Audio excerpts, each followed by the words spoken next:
book. What was so hard about writing that first book that seems to be not so hard that you continue to do it? Well, so, I did what, well, first of all, at the time, there was no digital marketing really going on at that point in time. And so, for me, I had to just sit down and go, I want a book. I know I want a book. Let me just start writing. Now, I didn't know anything about writing. I didn't know anything about, putting an outline together and structuring the book and making it, flow in a certain way and putting in sales messages and things like that into the book. And so for 9 months, I would sit down and I got to get my book done. And I would sit down and I would start typing something out, and I might get a couple paragraphs out. And then I go, oh man, this is painful. And then as I have it, certain things typed out and it wasn't in the right place in the flow of the book, and you're having to move things around. It was very difficult. And it's like anybody. And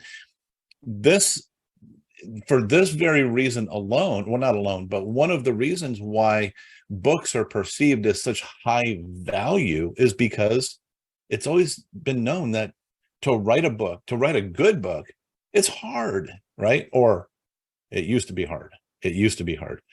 And so, and this is why most people don't do it. And this is why no agents do it, right? I say no agents. There's a very, very, very small subset of agents who have books. But even them, I bet, did it the hard way. You might have done it the hard way, Bill.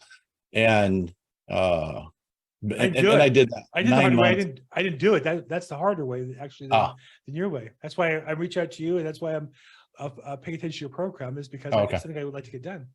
Yeah, absolutely. Yeah. And so when I did that, I did it for 9 months, and I started putting this book out, and I started using it for, like I said, for the for sale by owner market. And there's a couple of things that I learned, because remember, I knew I needed a book.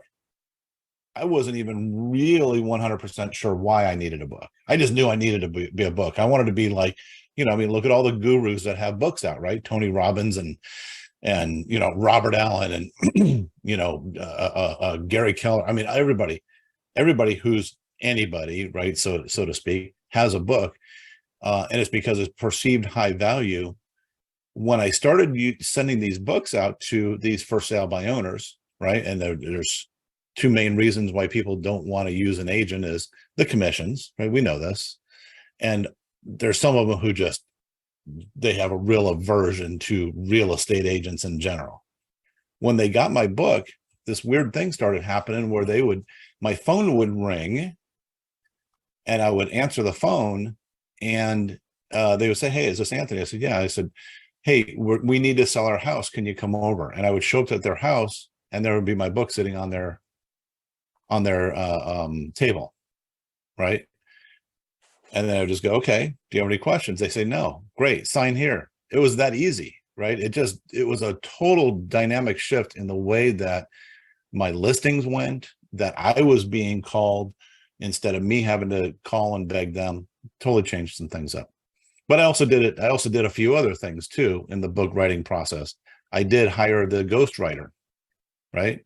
I did one of those. I paid $5,000. Back then it was only $5,000. Now these guys are running 10 plus. And it was okay. The problem with the ghostwriter is they don't understand the real estate market. And even though I explained it to them and explained it to them and explained it to them, they just still could not get it right. They didn't get it in my voice and things like that. And then I also went the other route of leasing somebody else's book. Same problem, lots of problems with that too. And so I said, that's it. I'm just writing my books, but I got to figure out a way to do it and make it really easy to do it as well.